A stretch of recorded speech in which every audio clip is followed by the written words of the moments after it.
Hey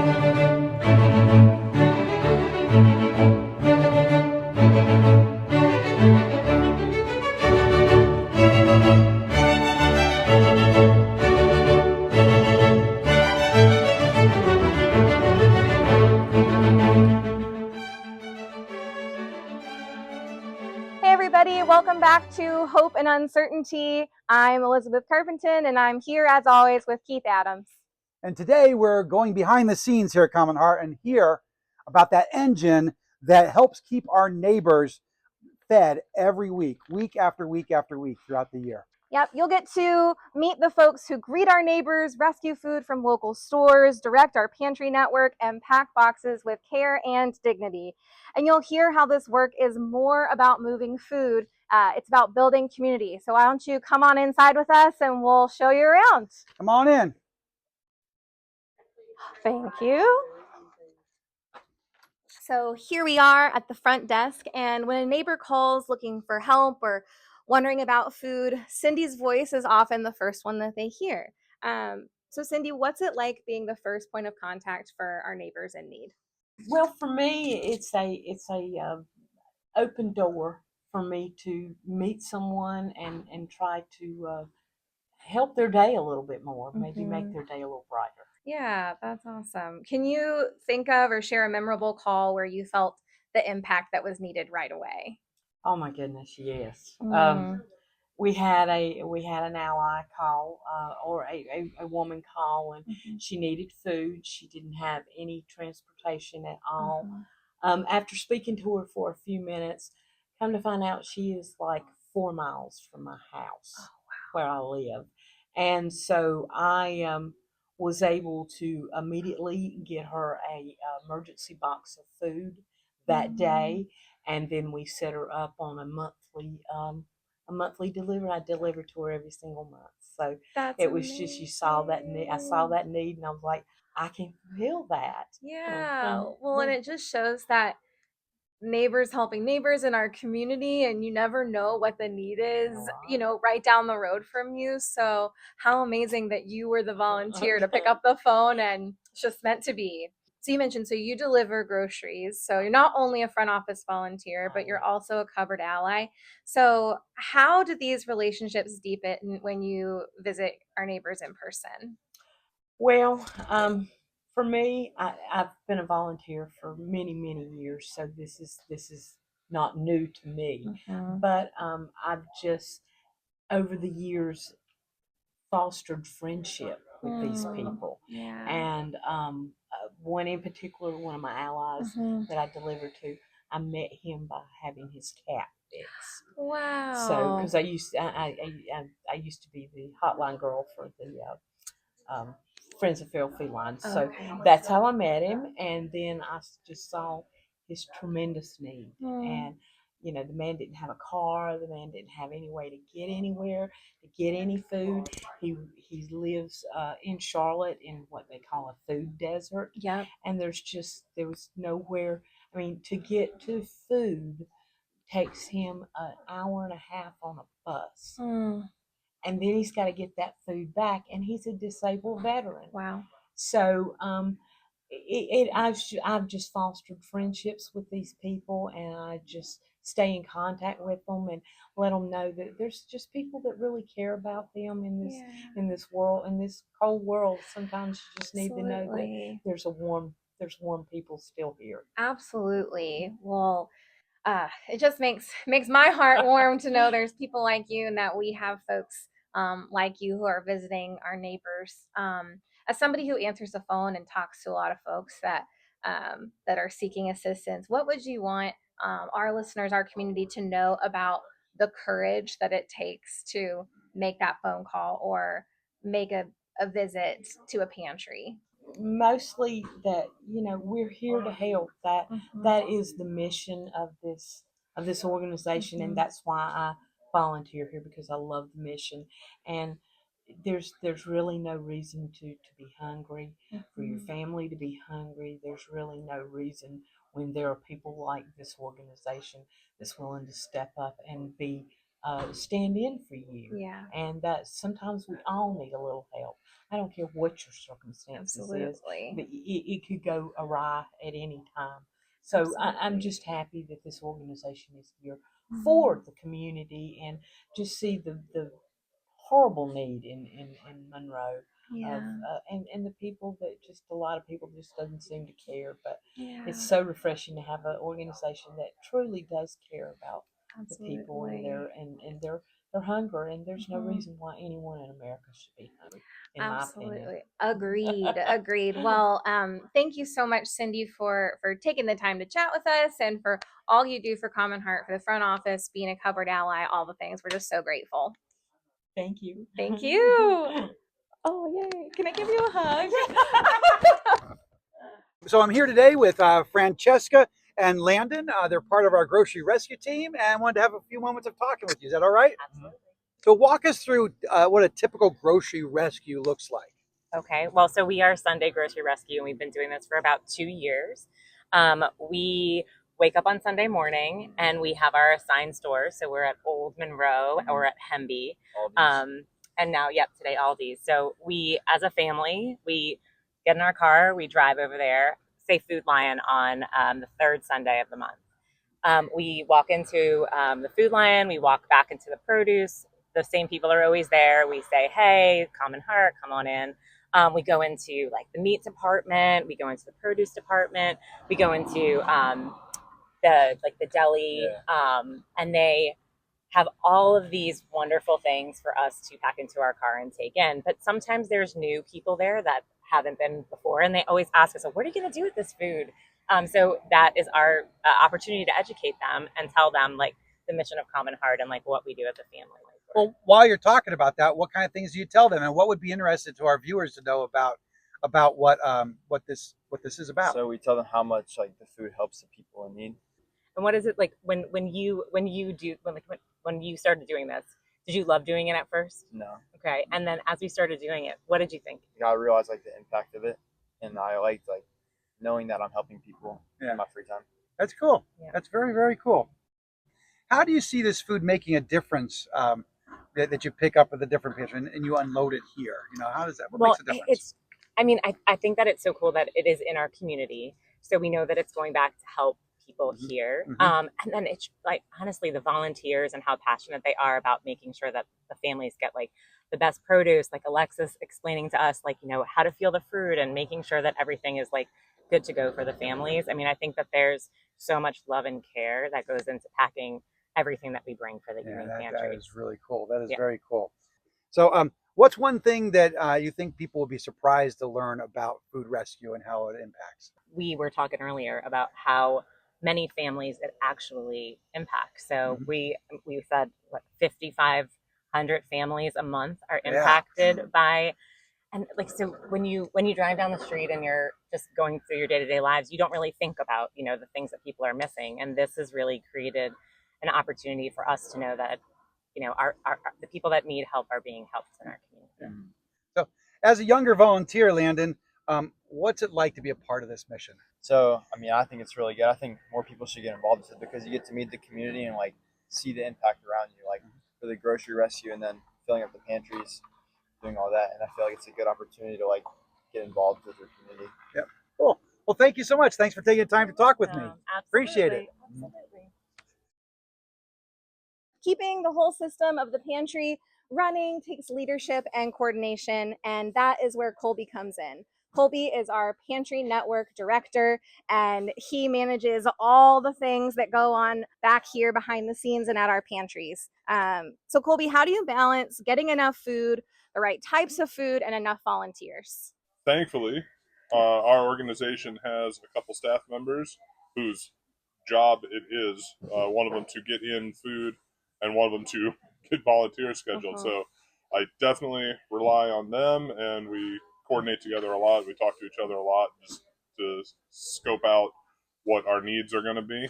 And every time a food drive gets delivered and dropped off, I go and thank Kevin for that. And every time we start a day and we've got an awesome team of volunteers in here, that's I'm very thankful for Ryan.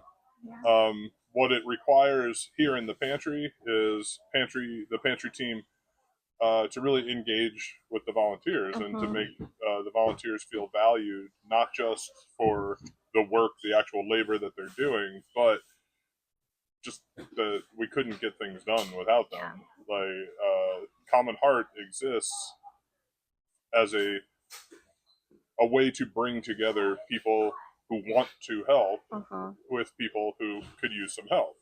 So that's why we're here. We're not serving people. These volunteers and the people who donate stuff are the neighbors who are serving their neighbors in their community. Yeah, absolutely. What do you think is one of the biggest challenges facing the pantry right now? At this very moment, you might be able to see, but we've got some space issues, which is definitely manageable, but it needs to be managed. So every day we're moving a lot of stuff around and in and out and things, and it gets a little hectic sometimes, but we got an awesome team that's working on it. As far as food goes, we're coming out of it now, but we just went through the opposite end of the year from the holiday season. And it's common in a lot of nonprofit organizations that during the holidays, it's like a boom time. There's a lot of financial donations, and in the food pantry business, there's a huge amount of food donations that tends to dry out when you're on the opposite end of the year. Yep. So we definitely had some good support from some food drive partners and things, but we got to keep the food coming in so that we can get it turned around. Colby, how have you seen community partnerships, whether it's with our partner churches or businesses, just all the different folks that we work with? How have you seen those partnerships strengthen the work that we do here? I would say the biggest way is just getting word out to our community about the need that is in our community. The more places that we can partner with, the more places that have, a Common Heart food drive barrel in their place of business or church or wherever it is, the more opportunity it is for people to learn that, oh, there is a need, and here's one way that I can help with that need. We're very appreciative of all of our partners who host pantries for us because we serve very little food out of this location. Instead, we do our pantries out in the community, so we can be in a different place in Union County. So we've got a few new partners that we're going to be doing pantries at. We were just at a church.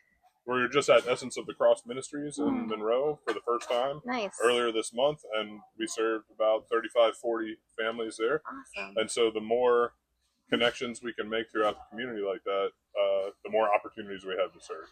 That's awesome. And finally, I'm sure there are a lot of things, but what makes you most proud when you look at our pantry network? It very much is our volunteer force and our host partners and everyone in the community who is willing to partner with us and to give up their time and their resources to make this whole thing possible. Like, we thanks to other community partnerships, we have a truck, we have a forklift and stuff like that. But without the volunteers who are serving, without the volunteers who are here in the morning, the volunteers who are here in the afternoon, the volunteers who are picking up food and bringing it here, and our host partners who are letting us do it, we can't get anything done. So I love having them. We got a very good core group of dedicated regular volunteers, and then the kind of volunteer family keeps growing. There's always new people coming in. That's awesome. Well, thank you, Colby. You heard it here first. We have the best volunteers in the world, and we will stand by that always. Thank you so much for answering some questions for us.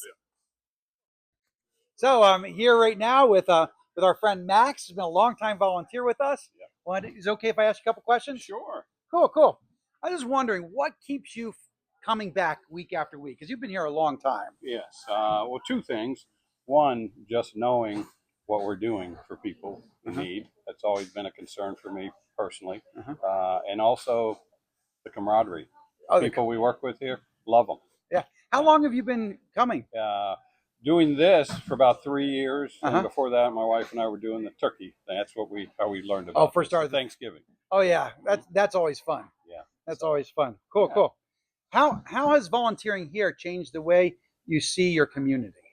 Probably the biggest thing for me is not realizing how many people are in need, even people that could be in my own neighborhood, just that there's a lot of that. You know, my day-to-day when I was working and going, you didn't see it. Mhm. So realizing how much need is out there. And I mean, it's so amazing. I mean, picking up some groceries and packing them and that kind of stuff really makes a difference. It's huge. It's got to It's make a huge. big difference to you too. Yes, yes. Very cool. Very cool.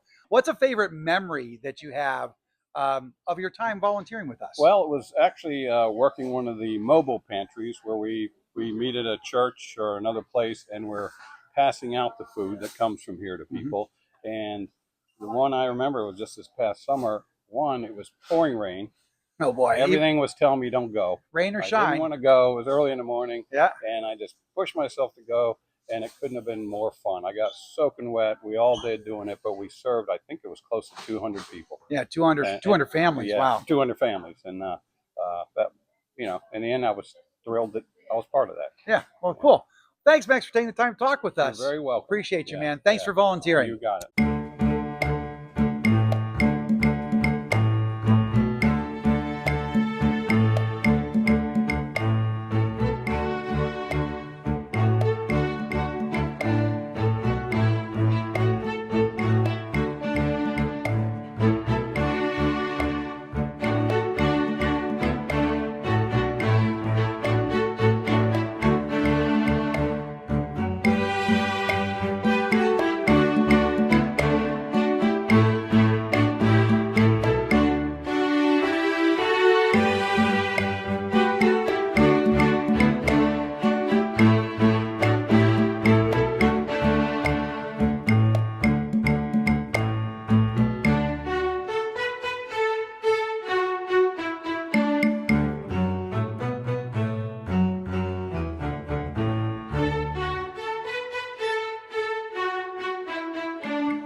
So we're here with Foster Jones. He's one of our newer pantry volunteers. So Foster, is it okay if I ask you a couple questions? Awesome. So what inspired you to start volunteering with Common Heart? Well, at first I was just doing it for school, but as soon as I started to come more and more and more, I started to like it and see what I was doing. So I just started to come more and more and more, yeah. Yeah, that's amazing. I feel like a lot of folks who start coming for school, or they're trying to get those service hours, and then they come, they have fun, and then they keep hanging out with us. So what has surprised you most in your first few weeks of volunteering? The amount of stuff we're doing. Yeah. Like this building, it looks like fine at the outside, but there's like, you come inside and everybody's shopping, everybody's out. Hey, Marilyn. Yeah, that's amazing. Yeah, it's amazing what this warehouse can handle and all the hustle and bustle. Yeah, absolutely. So what's something you've learned from some of our seasoned volunteers, some of our regular folks? Yeah, so what I've learned from them is just having fun in the workplace. They always make it fun around here and just enjoyable. Yeah, absolutely. It's hard work, but we should always have fun while we're doing it. And we like to have fun here. So we're so thankful for you, Foster, and for you taking the time to answer questions and volunteer with us. Yeah, thank you. Awesome, thanks.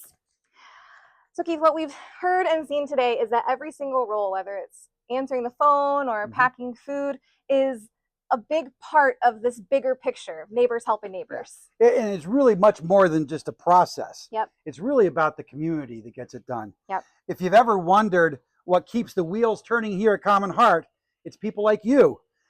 Your time, your energy, your donations, you're giving it all for your community and helping that neighbor in need. So, and you can be a part of this great work. If what you've seen here inspired you today, you can volunteer, you can give, you can spread the word about all the amazing things that our neighbors at Common Heart are doing. And you can learn more about all of that at commonheart.org.